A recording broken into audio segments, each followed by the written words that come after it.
We're live. Hey everybody, Jason McKee with Buck Bomb back for another Thursday night live. What is this, Tony? Week two of the Rut Report. Once again, had a lot of people posting photos. Some people out there having some success. A lot of the seasons just opened up. I've talked to several people who, everywhere from Georgia to Illinois, are just kind of taking it easy. Still a little warm, so not everybody's getting out there early part of the season, but I think it's about to pick up. I know I'm going to Illinois this weekend. There's supposed to be a front coming through Sunday. Oh yeah. So temperatures are supposed to do about a 25-30 degree flip, so that should kick things into gear, hopefully, back in the Midwest.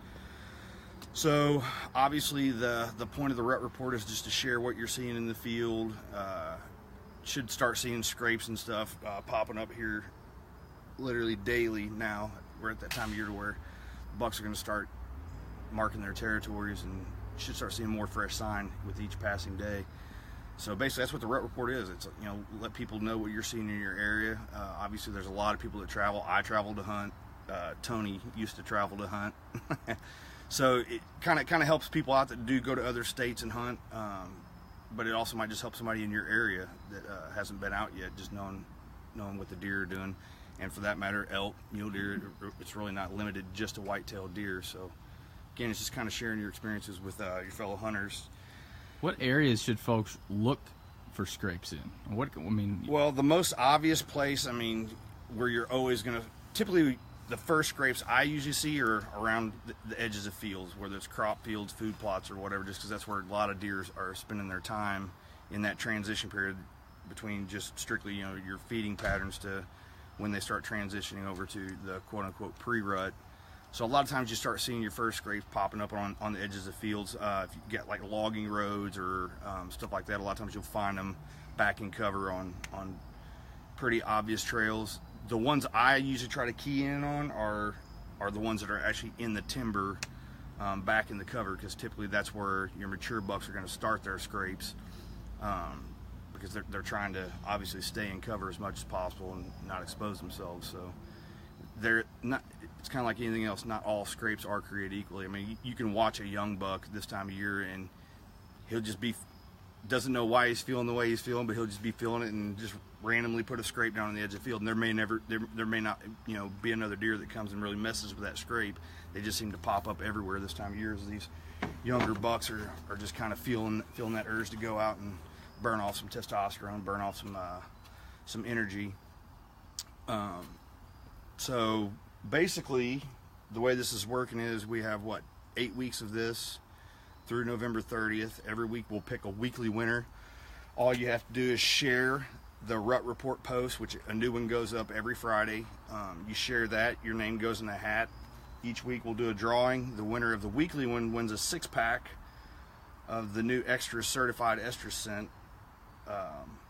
And then for each week that you share that post and your name goes in that hat, then that carries over to what is going to be our grand prize, which we will announce live from our booth at the 2018 ATA show. And the grand prize is a whitetail hunt in basically the Golden Triangle of Illinois next fall of 2018 with Big Nick Outfitters. So I'm looking forward to that just because I know that area. That's the area where I hunt. I know the quality of deer there, and I know how exciting the rut can be. And it'll be the first week of November, Tony? Next year? Yeah, so first week of November, that's magic time up there. So I'll be anxious to take somebody out there, and hopefully they'll get on some good deer. I know the ground's good. Daniel Thomas says there's a lot of pre-rut activity where he's at. Where are you at, Daniel? Tell us what state you're in. Yeah, now's like I said, now's the time where you should. I noticed on some of the trail camera photos people were posting that getting some younger bucks out there, sparring, kind of tickling the horns, sorting out that pecking order. So it'll just keep ramping up every day moving forward now. And then usually one of my favorite times to really get serious about being in a stand is that week of Halloween. It seems like that's that magic time of year where just seems like somebody flips a switch and it goes from a little bit of young bucks chasing and harassing does on food sources to now all of a sudden you start seeing those big boys up on their feet and getting a little more territorial, kind of staking their claim. And then it seems like every day from there on, from that week of Halloween, it just on good years when the rut is intense.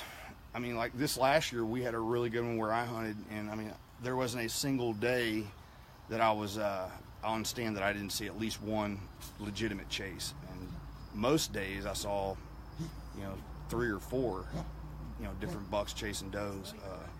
So this past rut was pretty good, at least where I was hunting. So I'll be anxious to see how this rut plays out as far as intensity.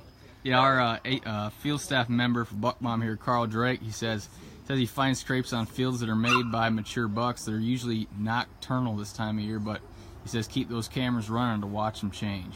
Yeah, most of my mock scrapes I usually put in what I know is either some sort of a good funnel travel corridor just off of a food source. Again, because as Carl points out, most of your bucks, your mature bucks, until it becomes that time where they're literally on their feet looking for does nonstop, they're still going to move mostly at night. So usually if I'm going to get daytime picks, it's usually going to be on a mock scrape that I put, again, back in cover, either just off a food source or in some sort of a transition area where deer are naturally funneling as they're moving from bedding to food.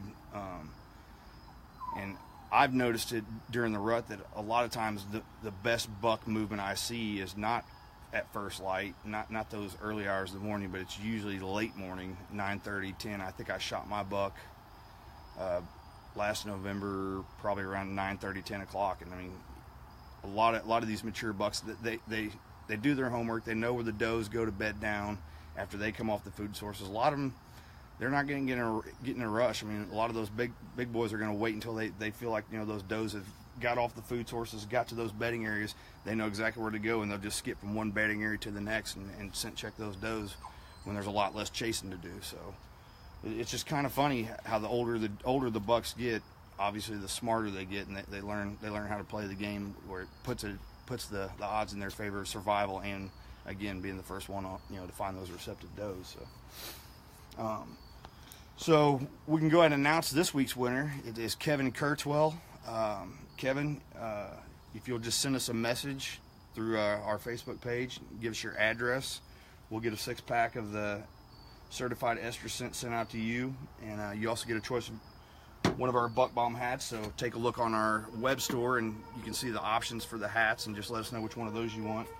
I pulled these two out specifically because we are talking about we're getting close to that transition period, to where, again, that pre-rut activity is going to start picking up. And again, the bucks are going to, I mean, most of your bachelor groups, at least north of the Mason-Dixon line, most of those bachelor groups have broken up.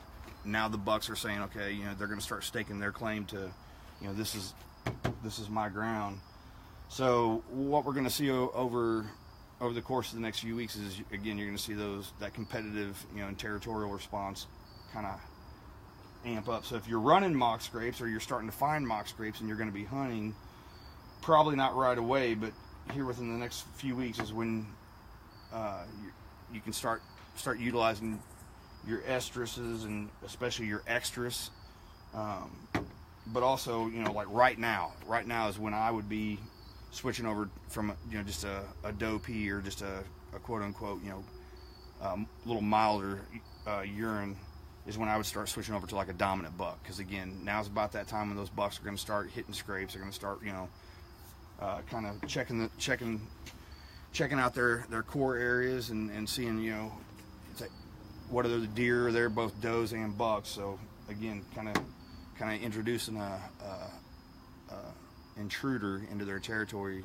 Now is about the time I would start using a little more potent attractant. And then again, around that week of Halloween is kind of when I would say that's when you'd want to start maybe looking at putting some estrus in your hunting area, because again, not every doe is going to come cycle into estrus at the exact same time. It's not like they all come into estrus within a 3-day period. I mean, you're going to have some that are going to come in earlier than others. And so, again, those bucks are looking for that hormone. They're looking for that estrogen hormone that signals them, hey, this doe's hot, this one's not, or this doe's close, this one's not. So I'll be anxious to see as guys actually start using this in the field, this Estrus, exactly what their results are going to be. Because again, that's what the bucks are looking for. It's right here in the can. So I expect hopefully we're going to hear a lot of success stories coming out of the field this fall as guys are getting this out there and trying it for the first time. You got a visitor. Yeah, we do. I think she smelled some of that Estrus. She's a coal. So we got any other questions? No questions, just some comments. Daniel Thomas earlier, he said a lot of pre-rut activities in North Carolina, so that's interesting. That's you know, fairly south for seeing some rut activity, so that's pretty positive. Yeah, I mean, like I said, here it's so warm. I mean, it doesn't quite feel for a guy from Illinois, doesn't quite feel like hunting season here. But again, I'm headed back to Illinois this weekend, and there is supposed to be a front and a major shift in the weather over the weekend. So I'll be anxious to see.